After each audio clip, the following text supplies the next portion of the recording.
પંચમહાલના હાલોલમાં ભારે વરસાદે જળબંબાકારની સ્થિતિ સર્જી છે, જેના કારણે રસ્તાઓ પર પાણીનો પ્રવાહ શરૂ થયો છે અને વાહનો તણાઈ ગયા છે.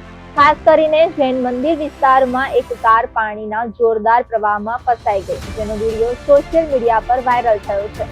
હાલોલના બાયપાસ અને નગરના પ્રવેશદ્વાર સહિતના નીચાણવાળા વિસ્તારોમાં પાણી ભરાયું છે, જેનાથી વાહન ચાલકોને ભારે હાલાકીનો સામનો કરવો પડ્યો છે.